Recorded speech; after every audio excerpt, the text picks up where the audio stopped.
was scared. There are a lot of people leaving because She a Kenyan now. it's Mena. It's Mina. So you're a trained dancer. You know, something like a professional. Wow. Okay, so it's Mina.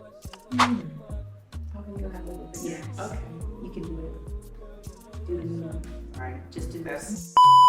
So when you went back to the States, you gotta travel folder. Hey, put them in my travel folder with my policies. She's like, we get too deep, y'all. We get too deep. We didn't want to leave yet. Yeah. Moving on to the culture shocks. You know, why you going there for 3 months? Why you going by yourself? Man, I really did that. Didn't have anyone holding me back, and I'm proud. Yeah, you should be. And white people, as many white people from Texas to here. What would you say to everybody about as far as the business aspect? Do you have any downfalls going through this, or they'll just learn from your story? All right, let me get in the shot. All right. Hey y'all, it's your girl Doll Babe coming to you live from my living room, and I'm here with Mina. Say hi, girl. Hi. Welcome to my channel. Thanks for being here today with us. Today, I know y'all usually see me doing vlogs. I'm talking to y'all personally. But today we're here with Mina, and I'm gonna get into why she moved to Africa. And so we're gonna just talk and chat, and you guys will get the answers you've been looking for as far as all the single ladies that follow me, single men that are looking to move to Africa. Mina did that move. We're gonna dive into that today. So Mina, let's just get right into it. Why did you choose to move to Africa? Like, what made you move to Africa? It wasn't planned. It was random. So it really wasn't on my radar until I heard about a festival on the West. I never got to visit that country, but I did get to visit Kenya. Everyone was welcoming. It was real chill. I said, hey, let's do it. So your first time visiting was to go to the festival? Yes. Did you come with anyone? I went with my parents, but we didn't make it to the festival. We ended up coming to Kenya. So that was our first country ever on the continent. And you fell in love? Okay. Good, let's see. I'll say literally. Literally, I fell in love. Everybody's like, oh my God, you're glad. I am recording again. Zoom in a little bit on us. Perfect, I can see you. Nice. All right, it's recorded. Okay. All right, like the next question. You get my giggles out. Come on, because I saw I had specific questions for Mina. I'm special. Indio. And what does Indio mean? Yes. What, Swahili? Okay. Najua kidogo Kiswahili. Oh, sawa. So you got here to Kenya and you visited. So once you came here with your mom, right, to Kenya? My mommy and my dad. Your mom and dad, let's reiterate that. Leave out dad. And how long did you guys stay? We stayed for 10 days. You guys were just doing what tourists do? Yeah, we didn't have an itinerary because I'm a planner. We didn't have an itinerary because we literally planned this entire trip in one day at my brother's college graduation. Wow. So we were at the graduation ceremony applying for visas. When we got here, it was really just go with the flow, which was difficult for me because I need a plan. We stayed in Westlands where a lot of tourists go. Walked around the mall and looked online for just tourist things to go and visit, especially the free ones. Yeah. So when you went back to the States, like what was going through your mind at that time? After like all the nerves had settled because the flight was long and I really didn't want to leave yet. Yeah. I don't want to go back and, just experience it in a different atmosphere, different light, without my parents and, for longer and see, what it has to offer. Okay. As soon as you got back to the States, you were like planning your return. Yes. And how quick did you come back? 4 months. You had in your mind, like, I'm coming back and I'm living here. I had in my mind, I'm coming back to visit. Living wasn't really because I still wanted to, visit another country and, go to that festival that I've been trying to go to for 3 years. A visit was definitely in the works, but not permanent stay. So you came back after 4 months to visit again? Yes. By yourself? Yes. And stayed for 3 months. Stayed for 3 months? Yes. Wow. So how is it like by yourself coming back? It was cool. Navigating the roads, walking. I took a lot of private transportation, Uber, things like that. Just living life. I did work. Okay.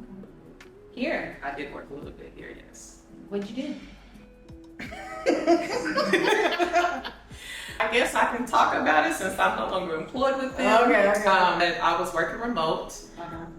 I was a supervisor for a call center. Okay. And did that when I put out a pitch until my computer died on me and they could not fix it. You were out here. I was out here, unbeknownst to them, and had to do what I had to do to keep my job. Yeah. And so, use some time, still get paid, and then enjoyed the rest of my 2 months. That's good. How you sustained yourself for the 3 months you were here? Yes. By yourself.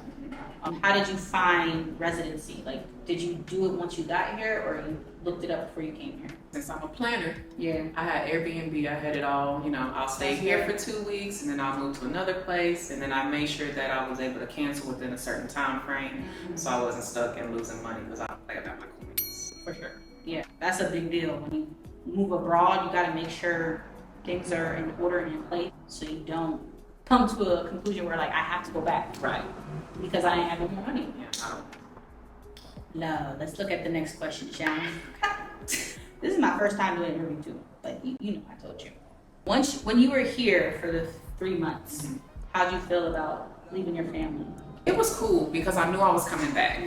So it wasn't, no separation anxiety or, homesickness. It was really just, I'm out here, and my birthday was during that month too. So I celebrated the way I wanted to celebrate. I can go out and have a time by myself, don't need anybody else. Yeah. It was, it was really just an experience that really nobody in my circle has ever done before. And so I was just excited, a little naive, but I was excited. Why do you say you were naive?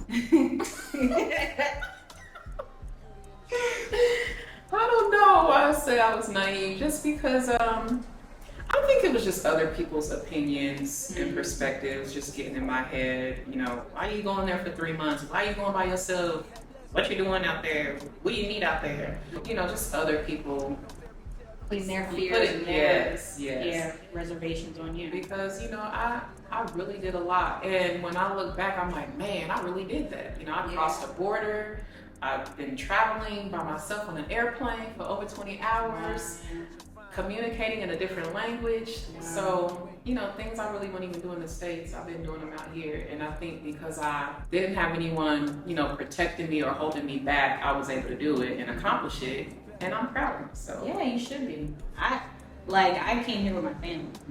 So to be able to do all that by yourself, that's amazing.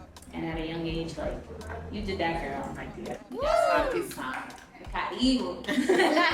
Love. I'm a natural. You are.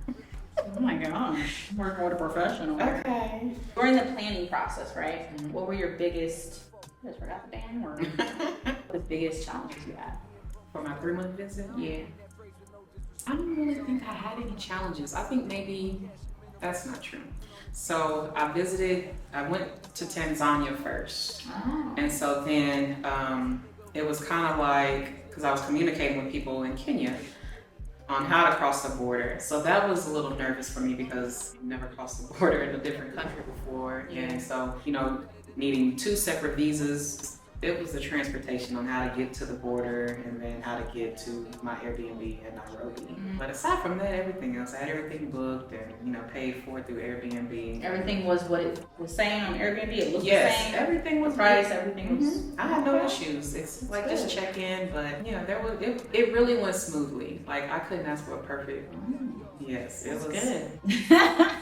First you went to Tanzania, and then you came to Kenya for your 3-month stay. Yes. So for the 3 months, I stayed 1 week in Tanzania in Arusha, and then after that 1 week, I got on a shuttle, went to the border, crossed the border, and then came to Nairobi. And you came over here smoothly. Yes, instant. So before you got here, did you get a visa?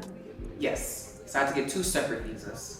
For Tanzania and Kenya. So during your time in Tanzania, sorry if we're saying the word Tanzania wrong. Tanzania. Okay. How do you say it's Tanzania? Tanzania. Yes. Wow. I have a little play cousin out there who's Tanzania. Tanzania. Okay. So shout out to Tanzania. I'm trying to get there. I'm trying to go to Zanzibar. You like it? It's nice.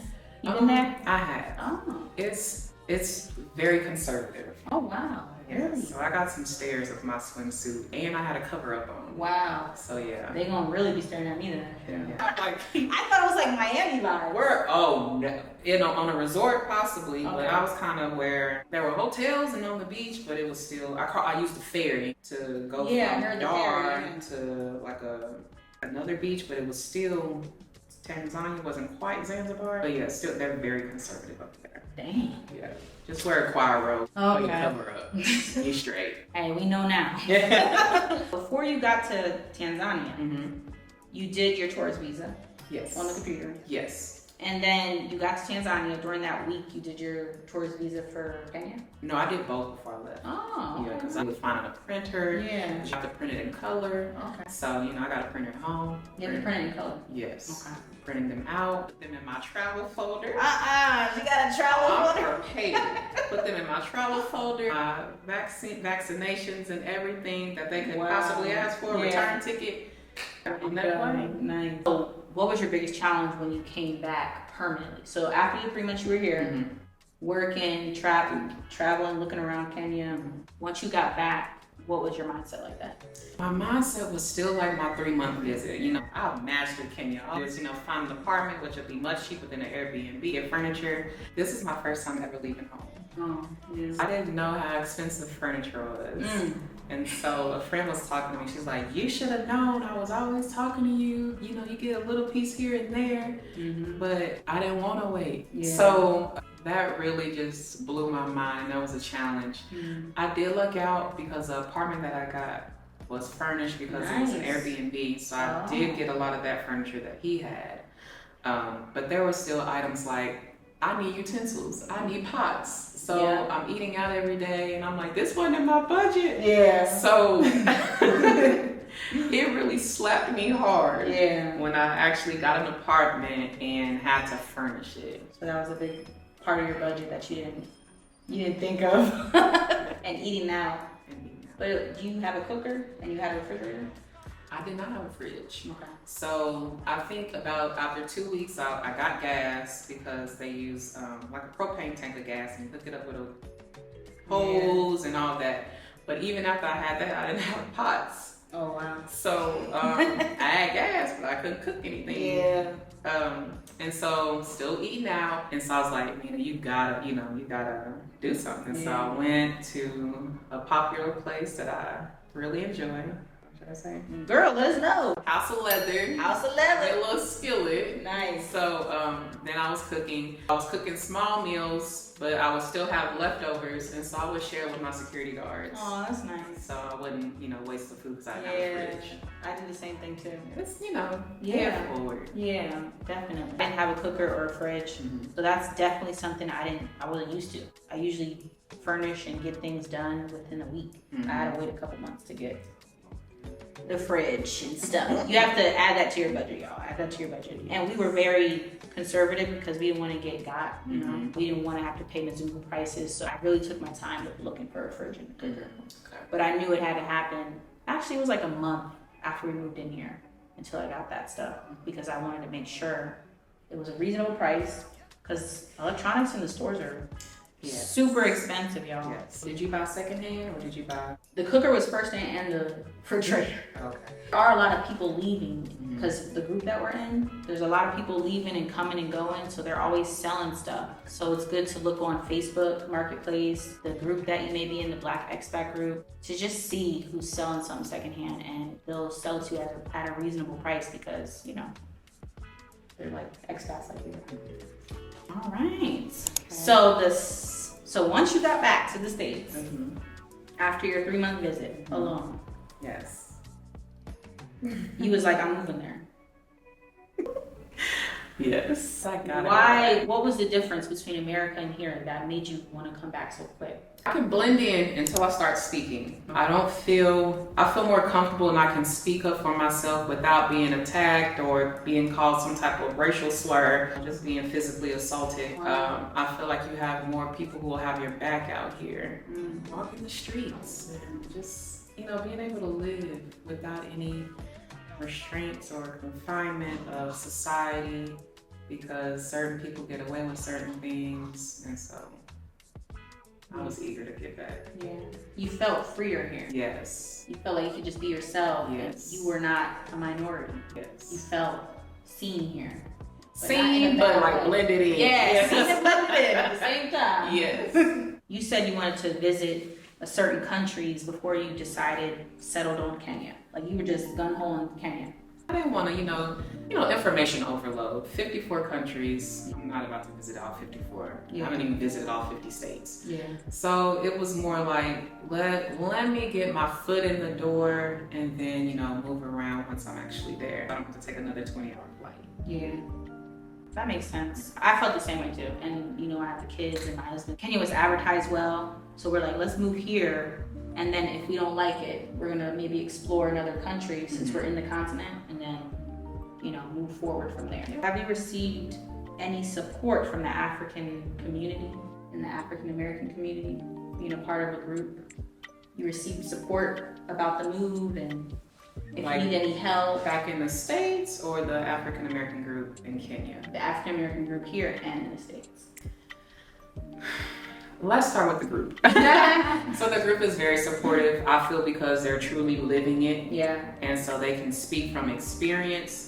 I think I personally did not take advantage of the support like I could have, because I was just trying to, Mina, you can do it on your own. You've already crossed a border. You've already sold all this and that and did it on your own. You don't need them. It's different. Like my family back in the States, everybody's, I wish I could do that. You lucky, you blessed, you still young, you can do that. But it still has its challenges here. I really haven't received a lot of support back home in the States.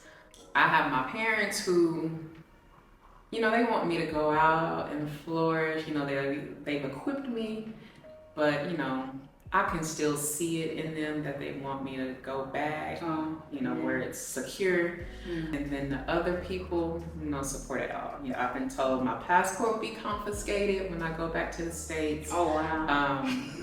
That they're gonna come out there and get me, that I am being irrational. So it's been hard. Yeah. And even though I've had times where it feels like I have to choose between Kenya, the people I've met in Kenya and the life I'm building here, or my family that I've known for the past several years back in Texas. So that's a struggle as well. The group here, the Black Expat group, it's really the Black Expat group. No Kenyan is really helping me because they don't, understand. Yeah. So, yeah. You related to the people that actually did it and that are actually living it. Yes. That's good.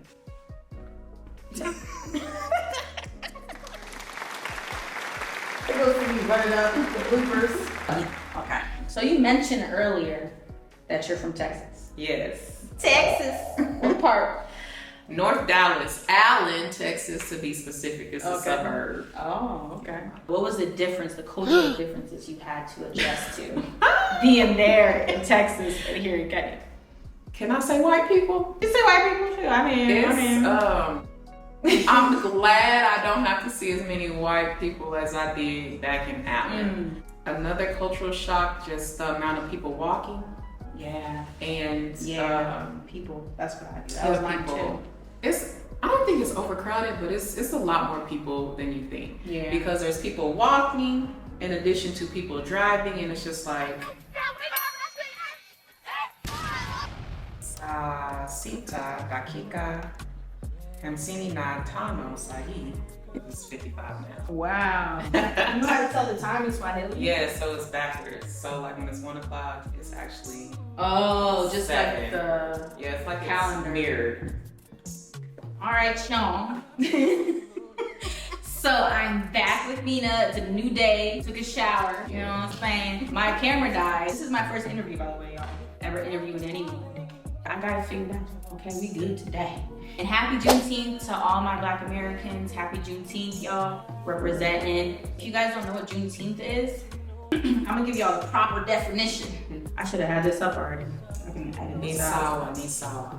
It's the day that it's the day that African Americans became free in the eyes of the government of the American government. It was don't quote me, let me double check, 1865. We still have challenges to this day when it comes to equal rights in America. We celebrate this day because just like they celebrate July 4th in America, that's when they became independent. Like, I feel like as African Americans, we became independent and we were being seen as humans that we are, instead of property, instead of slaves. We became free in America's eyes. We always been free, you know. I'm gonna give you a proper definition. Oh yeah, it was 1865.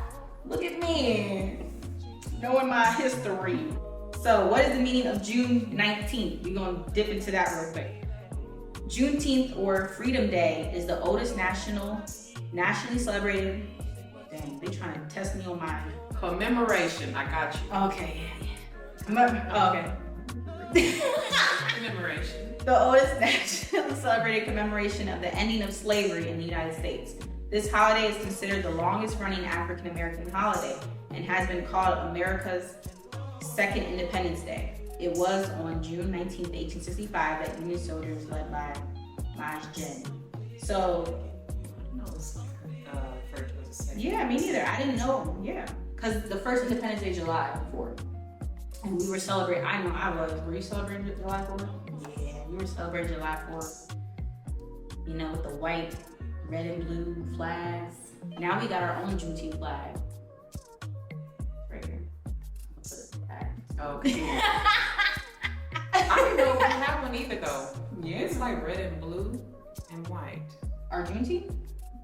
Our Juneteenth flag, I know our African American flag is black and red and gold, I think. Okay, then there's I know I have one in my car back in the States. There's a flag and it's red and blue. I don't know why I'm talking so loud. I got a damn mic. It's okay. You know, I've been told I have a very soft, calming voice. Oh, You're gonna have to cut this out, but I've been told I could be a sex worker. what? I'm not cutting it out. I was like, now really? Yeah. Wow. All right, y'all. So part 2 of Mina, right? Correct. I keep. No. Kenyans say Mina Yeah. because of the E, but it's pronounced Mina. All right, so y'all got her name right. Now that we got her name right, at first Mina was nervous about doing this interview, and then she told me this amazing quote that she says she always says. Go ahead, you wanna tell them? Do it scared. Do it scared. Do it scared. And that's stuck with me. I've heard it before, but like I haven't heard it that often. But when she said it, it stuck with me. So do it scared. Here we are, doing our first interview together. Pick up where we left off. So where we left off, Mina, was you not taking enough from the Black expat group. So you said you felt as though you could do it on your own. You could, navigate Kenya. You did it before for the first 3 months that she was here by herself. So what? Yeah, she was a pro. Yeah. What could you have taken advantage of from the group? Going out more, just the social life.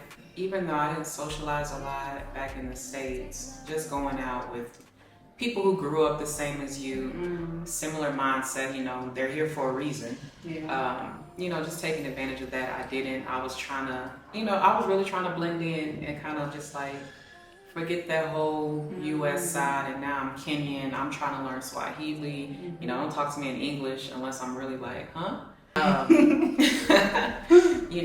can relate. I have my Swahili name, address me as Atieno, Oh. not Mina. So I think it was like an identity thing. And so because I was really just trying to push it away, it was a struggle. Why were you trying to push that side of you away? You felt like you had to, or? I was trying to push it away because you're seen a certain way when you're a Black American and then you come back to the continent Africa. So I didn't want to have to deal with those conversations and that mindset that they had, because it's draining, There's millions of people here. So if you interact with each individual person, you're having the same conversation over and over. Yeah. And it was just tiring. So most of the time I just be quiet so they won't hear my accent, or trying to speak in Swahili. I totally relate to you because when I first got here, my children started going to school here. As y'all know, I have 2 kids and my husband. And, like you said, everybody would want to talk to you about your transition and why we came here, because most of the people I talk to, not every Kenyan, but most Kenyans that I talk to all want to go to America. So they're like... Or the UK. Or the UK. So they're questioning me, like, why are you here? Do you have family here? Da, da, da. Like, they don't know that we don't know our full history. Like it was cut, like it was broken. The branch fell off the family tree, y'all. So we don't have that portion of our history. Yeah, a lot of those conversations were had too. So I literally picked up a lot of Swahili words. You guys know my Kenyan followers are very supportive of it, and they let me know. Oh, Jumbo. Yeah, they let me know what I say wrong or right. Well, I wish they could. I'm more advanced. Okay. This is a challenge, You know. a freaking Swahili challenge, y'all. Sasa. Poa. Eh?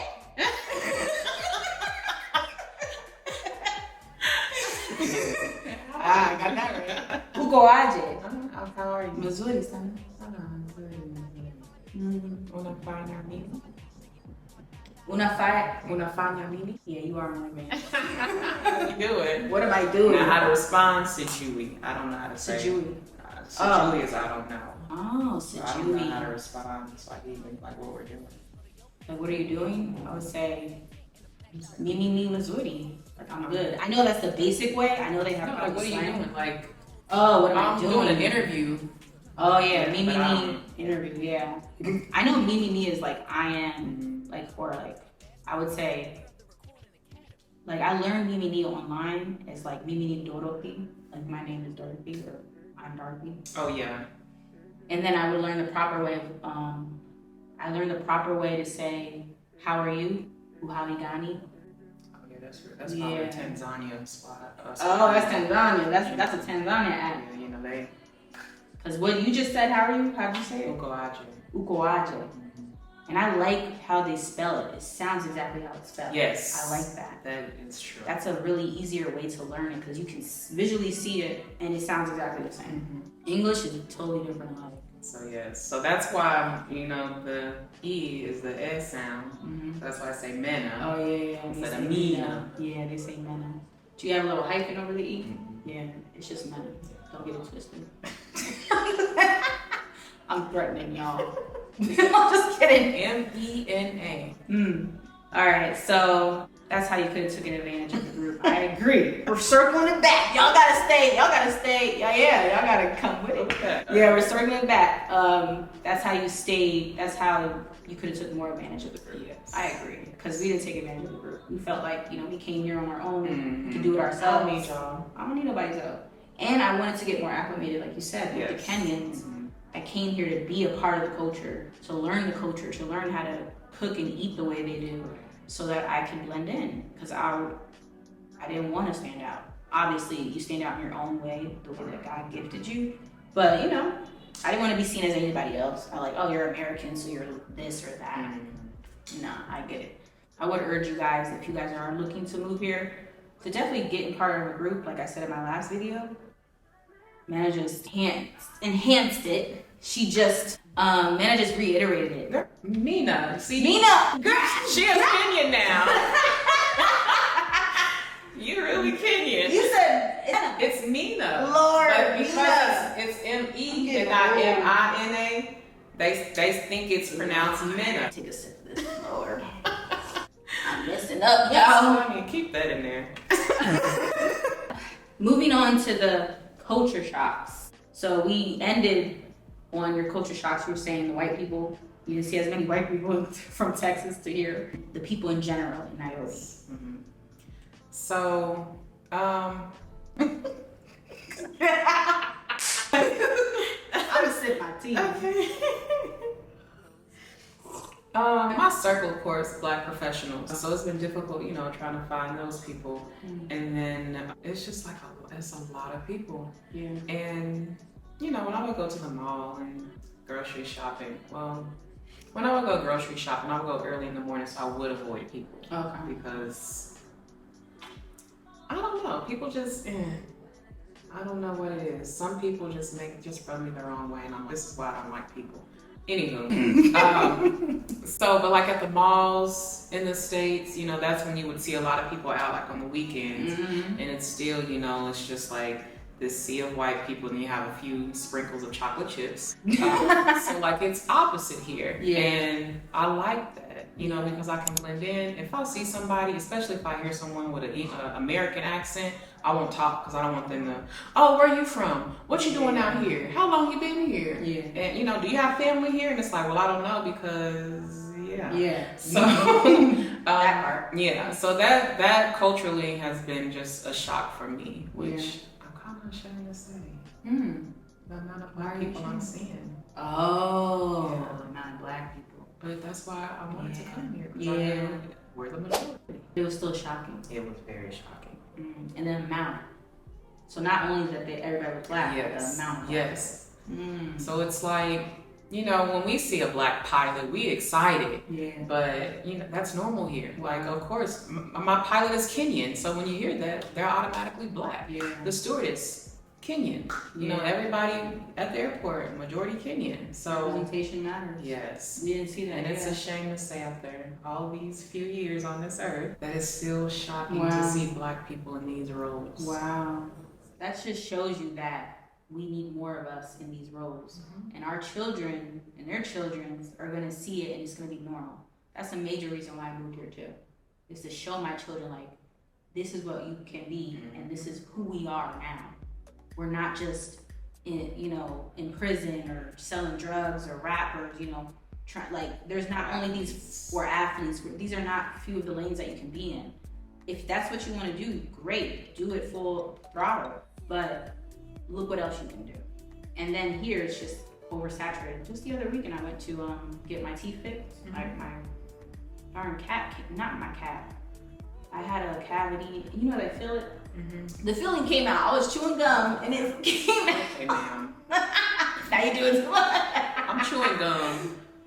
What? That's like what you're not supposed to. Nothing chewy, sticky. No, but I had it in for mad long. So it just popped. I'm in the car just going in. I'm just like looking out the window, and all of a sudden it pops out. I feel a crunch in my gum. And I told my husband, I'm like, oh Lord. And I know what follows after that is pain. And I was like, oh, I ain't trying to go through that, because I had a root canal a couple years ago. Like, it was the worst pain. It was compared to having pregnancy contractions. That's how bad it was. It's painful. If you want to have kids, like whenever you want to have kids, just know it's compared to that type of pain. But it's gonna be good for your back. So I went right here in my neighborhood, up the block, and I got my tooth fixed literally the same day. And it was the black dentist, it was a black guy dentist, black assistant, dentist assistant, everybody was black. It was amazing. He was so helpful. I had that back in the States, but I have to you have to find it. Hunt. Yes. And so that was a difficult part, because then, you know, I'm having to drive 35, 40 minutes to Dallas to go to them. And then, you know what's funny? Typically they were not from America. Oh. They were from here. Wow. When I went to the gynecologist, I had to find a gynecologist. I didn't have to worry about, are they going to be black? Most of the time they're black. And I found a black woman gynecologist. And I've never had a black woman gynecologist in the States. Oh, wow. It was always either white or maybe Spanish, but it was usually white. She grew on me. So I was like, I like you. You seen me before, you know what I'm saying? Be cool now. At the time, I was very like, only one, you know what I'm saying? Even though it's their profession. Right. I was like, dang, 12 people gonna see my vagina. Like I just felt like that was just too much. So she was the first person, and I'm like, you're the best. Okay, gotcha. I was comfortable with her. But she helped deliver my 2 babies too, so I was like, she was cool. But like I always, even like there was like a study showing about you should have, like, black women should have black doctors, black women doctors, because they understand their pain. Because they did a study back in the day, and they still believe that our pain is lesser than white women's pain. That's why, black women still die on the table giving birth to children. It's crazy. So when I learned more and more about that, I was like, yeah, I do want to have a black doctor. I want my daughter to have a black doctor. So yeah, so many reasons why, but that's definitely one of the top five reasons. Why I moved to Africa. Unless you want to add in anything about your culture shock? There's one term, I don't know if it's a culture, I guess it is a culture shock. But when people say the term, I'm coming, so to me, it means To me, She just banged the mic. I'm coming means like I'm on my way. You know how we say, oh, you know, I'm 5 minutes away, but I'm on my way. You might be 20 minutes away. So over here, it's like you're leaving, and like eventually I will return. I'm coming back, but it took me, I think, 2 months to understand, and there was so many arguments with people about the phrase "I'm coming." Wow. Yeah. So it's CB, color people time?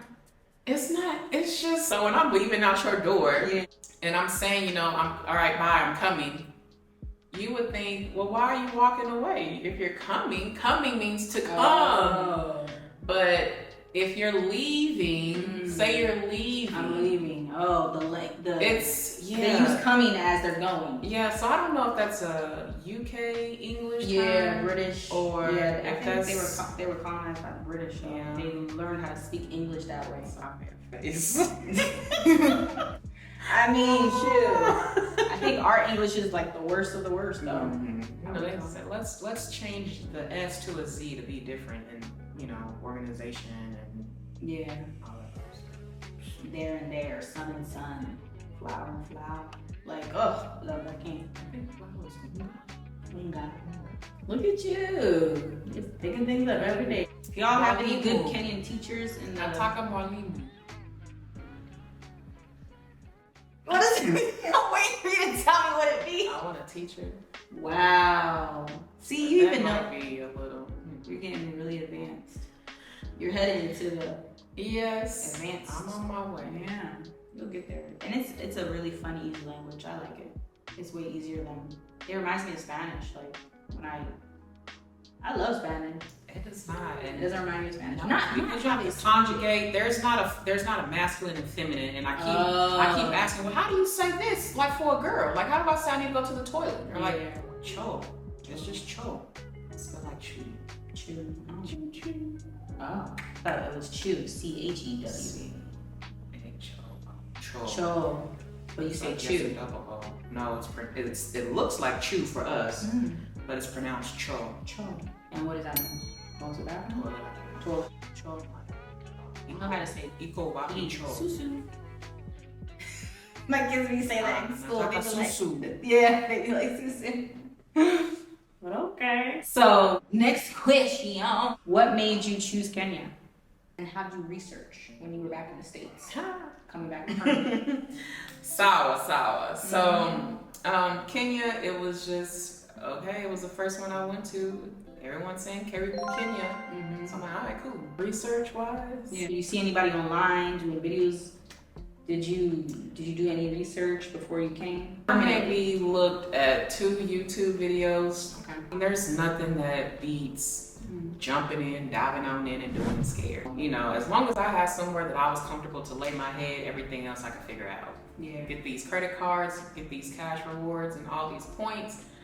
And I was like, you know, it is what it is. So you paid for everything like with the credit card? That's smart. Yeah, so everything was, I was set for a month. And so during that month, I was like, all right, I know I'll find an apartment. I've seen people do it in, you know, a weekend and get it accomplished. You know, this is Kenya. I already had my realtor and we were in communication. So, you know, I'm like, 4 weeks. There's nothing else I'm doing. I should definitely find an apartment. And you found the realtor on the... So someone recommended the realtor Okay. through the Black Expats group. So you took advantage of that. I did take advantage of that. But Me now too. it's the only thing. Yeah, me too. That's the only thing I took advantage of. They be chatting every day. They do. It's a lot Giving of out information and all sorts of stuff. Yeah. I feel like we have to be a little more connected though. Have which I saw that not too long ago that we're gonna do activities more together. Yes. So I'm excited about that. I was in it, and then to me it just seemed like, oh, happy hour, oh, party, lounge. Nairobi. And I'm not a night person because, you know, I grew up, my mama told me no, nothing good happened after dark. So, so, you know, I would stay in. So I ended up getting out of the chat and trying to get at it back. And it was just this whole ordeal. And I'm just like, you know what, if it's meant to be, I'll be back in it. Yeah. So now I actually do feel like there's a shift. You know, there are job postings and women or people who have businesses here. I hit the mic again. People who have businesses here promoting their business, and you know, people looking for play dates and things like that. So I think it's becoming, because it's getting bigger, you know, it's not just, oh, let's go party and drink. Yeah. That's not me. Yeah, it's not me either. Every once in a blue, like I get it, we're in the city. Nairobi nightlife is popping. Like I've been out a couple times with my husband. Kanairo. You got some recommendations? That's correct. Is this a club? It's like, that's what they call Nairobi because the city don't sleep. Kanairo. Wow, I'm gonna stick beside you, girl. We gonna ride this out. We might give a shout out to my teacher who's teaching me all these words. I need your teacher. Shoot, Kanairo. That's good. Missouri. I like that. Cabisa. We could be trying. I'm like. Kanairo. I like this bustling like Kenyans party. It's a 24-hour. They party. If you guys like to party, it's here. You can get on a bus at 1 a.m. and things don't shut down at 2 a.m. You just go to another lounge or something. So if you're in your any stage of your life. What about alcohol? Alcohol, you can probably get it 24/7. There is no, if it's a Sunday, there's no liquor sold. No. What's the store called in where you were from in Texas? Mine was called Wine and Spirits. We had oh my gosh, Total Wine. But yeah, I didn't go here. 24/7. That's the one thing you can get after hours, but you can't get no damn food. You can get what do they call it? A smoky and an egg. They sell those. So the little shops in the corners outside of the clubs be open. I do see that. You know, a hot dog. Yeah. So you call it a smoky? That's what they call it. Oh, a smoky. I call it like a scissor sausage. Yeah, I never had one of those on the street yet. But that's street food. Yeah. You can have some street food when you get out. Certain like, I don't let you try that. Yeah, we gotta go there. The street. Yeah.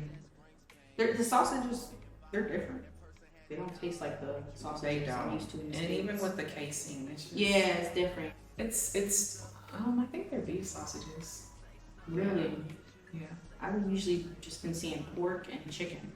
I've been trying to get, like, my kids like hot dogs. I've been feeding them a hot dog. My forced hot dog. Beef franks. I heard they have turkey there because I'm a turkey person. I don't do red meat, even though I still eat it. Time to time. Turkey.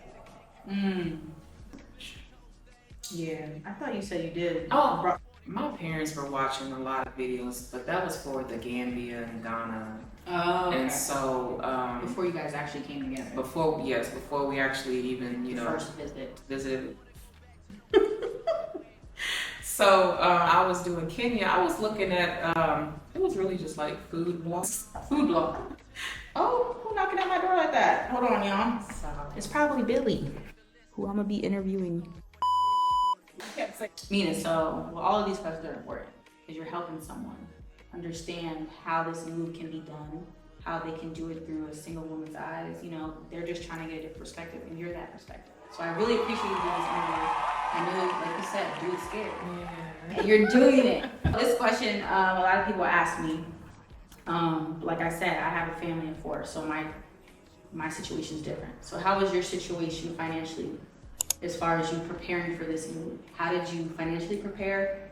And then once you got here, sustain yourself here in Kenya? Because you've been here how long? How many months? I've been here 6 months now. 6 months. So how have you been able to stay here that long with no job?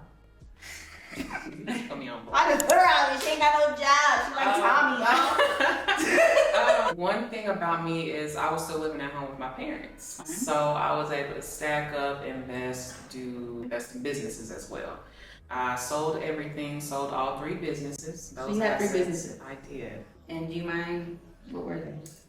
Real estate, I had a house in Oklahoma. I sold it in the process of renovations. Vending machines, which I did not like. That is not as passive as I thought it would be. Okay. So I spent my weekends filling up vending machines. Wow. And then trucking, 18-wheeler. I bought an 18-wheeler truck. So those were my 3 businesses, as well as, you know, my 8-to-5 job that I had, you know, stocks and things like that. So when I sold the 3 businesses, I got let go of my job. but I was able to get a severance, so that carried me until, for 3 months. Then also my savings, and then from the items I sold, like my bed, big ticket items like that. And then so my plan was, because I was working and busting my butt so hard to fund the move, I said for 3 months, I'm not talking about any businesses. I'm not doing anything. I'm really going to sit here and relax and listen to people say, oh, I wish I could do that. Yes, I know you do. So then after those 3 months, that's when I decided to, let's go ahead and let's start a business. I had been talking to someone for 2 years. And so, who you been talking to for 2 years? A Kenyan, a native. Oh, so you mean like talking, like stages of dating? Communicating. Oh, communicating? I don't know if you want to put a label on it. Okay, there's no label. So You're a single woman, you know what I'm saying? Yeah, this person was telling me about a butcher shop and just, I can make money. So I'm like, all right, let's do it. So did that. Found Here a in place Kenya? Here in Kenya. It was located in Kawangware, which I wasn't comfortable with. Which, like 2 weeks ago, I notified that person that I wasn't comfortable with it. But why weren't you comfortable? It's just not it wasn't my scene. It wasn't my area. Not your passion? It was the location. The location. So, okay. So you enjoyed the business? You just didn't enjoy the location? No, I didn't enjoy anything about it. Oh. So, but it's like, no, you should be passionate about your business. Yeah. I was passionate about any of it. I was just like, all right, people gotta eat, so we gonna make money. But I didn't realize, it's like your profit, for example, a tray of eggs is like 1 to 2 bob. And I'm just like, it was racking my brain, like, how do people become successful in this economy when everybody's like, oh, that's too high, blah blah blah blah, and it's like, how do you truly get ahead? So anywho, ended up closing that after 2 months because I'm just like, I can't do it. Just people coming by and I'm trying to speak to them in Swahili and make a transaction because where I come from, I'm from retail. If I'm sitting down, there's something you could be doing. You could be dusting, standing out at the end cap. But sitting down on your phone is like a cardinal sin. Yeah. So I felt myself looking at my surroundings, and that's what others were doing. And so I started doing it. And I was like, I don't want to, for lack of a better word, stoop to their level because, I know better. And, I should be out here drumming up business. But then I'm not a salesperson. So I didn't want to go talk to people. Hey, do you want to buy some meat? You want to buy some kuku, mayai? So that was a challenge. And then, it was tough because I was trying to blend in and learn the language, but then you're hearing your neighbors call you a Mzungu and speak English. And so, I could pick up on, I understood what they were saying, but not completely everything. And so it did hurt my feelings. Yeah. So the person that I went into business with, it hurt my feelings, but it just really, I don't think it really processed. So I'm just like, forget the money, I can make it back. And I'm just like, close it. Close it down. Close it. So how did the process go with starting the business, first of all? Like, as far as you being an American, how did you get, what was the connections you had? So, I don't know if I'd recommend this way, but like my name wasn't on anything. So I guess that's a good thing and a bad thing. Like if anything happened, then it wouldn't fall back on me. But then also, I didn't own anything, so I wasn't entitled to anything. I know we got a business permit. I've seen that business account, but in the other person's name, but I have access to everything. Like they don't even know the password to get to the account. And finding the location, like that was easy. It's different because we went just literally walking around. Wow. Looking for a shop that says to let. Or available. And I'm just like, it's 2023. Why are we not? Where's the yellow pages? Or where's the site where we can find? We can find. Just call around. Like, why are we walking by foot? Wow. So, lost a lot of weight here. Skin looks good for sure. That was interesting. And the business permit, someone handled that through like the person that I knew that they knew. So like 3 people removed. That's what I'm getting. It's all about who you know. It's about who you know, and you gotta trust people, which is trust people, y'all. So I'm sending money, and I'm like, do we know this person? I can't run up on them if I need to because I don't know where they live. They're just a name and a number. Yeah. So that was scary. But I mean, honestly, everything worked out. I didn't like it. That's not my passion. I don't want to work, especially customer facing. Mm-hmm. That's why I was just like, you know what? I tried it. Just like the vending machine business, I tried it. Yeah. It's not for me. You were scared. I did it scared, and yeah. You think you're gonna open up another business that you're passionate in here? You're passionate about? In time. In time? I'd probably say a year or two. Yes, that's good. What would you say to everybody about as far as the business aspect? Did you have any downfalls where you're like, oh, don't do what I did, or don't do this, or they'll just learn from your story? Unless you really trust that person or have access to everything, I wouldn't recommend what I did. But you got out of it unscathed. I mean, what? I'm wrong? Tell me. Tell us. we're not gonna all this. She's like, we getting too deep, y'all. We getting too deep. Thank you for sharing that, your story, because it's gonna help a lot of people. And a lot of people ask me about starting a business here and, how money is sustaining, us coming from America. We got that 9 to 5, so we're relying on that every 2 weeks. And we're never getting ahead because that money goes straight to bills, it goes straight to rent. So where are these savings coming from? How are you saving? How are you investing? I had some very blessed parents. They did not make me pay any bills, but I did contribute to the household. Black-owned products. I cook a meal, buy groceries here and there, but I was not responsible for a mortgage payment or home insurance, any of that stuff. I had a car, but it was a cash car. I was on their car insurance. What's up? You took advantage of the situation. I took advantage. That's what I'm talking advantage. About. Yes. And I mean, where I am now. Yeah. I'm still here. So the money you have from selling all your businesses, you're gonna start up a new business again? How are you gonna let that money work for you as far as investing and sustaining yourself long-term, longevity? Are you gonna get another job?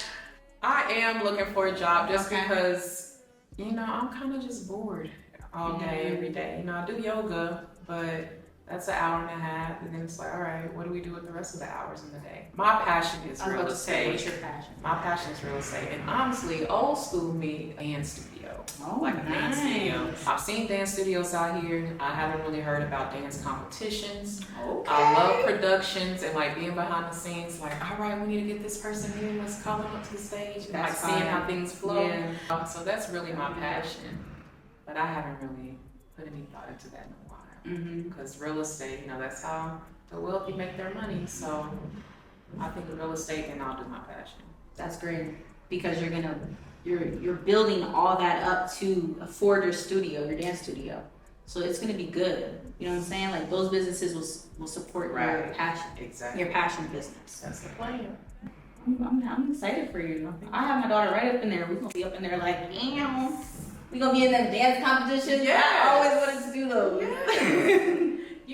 Former dancer myself. Oh, let's see the moves. Like, okay. It's been a minute, but I did ballet. I started when I was 3 or 4, so I did ballet, tap, jazz. Did not like ballet. Okay. I was that person looking at the clock. One time she said, Mina, 5 more minutes and we'll be done. Like my teacher called me out because she saw me looking at the clock. Wow, so much. And then like in my adulthood, I moved more into hip hop and then would like travel to Houston and stuff. Oh, so you're a trained dancer. I mean, something like a professional. Wow. Not that type of professional dancer, but yes. That's good. So out of all your experiences here, all your knowledge that you've been accumulating, what advice would you give to the viewers, people watching? Your last advice, like what was the last thing you would want to give to everyone? Let them know. Do it scared. Do it scared. That's hard because, I had family to go back to when I needed a reset, when everything got overwhelming and I really was like, I can't do this anymore. I broke my lease. I gave up everything. You were homesick. I was homesick, and I guess it's understandable because it's my first time away from home, and I didn't just go, to another state I went over 8,000 miles away from home.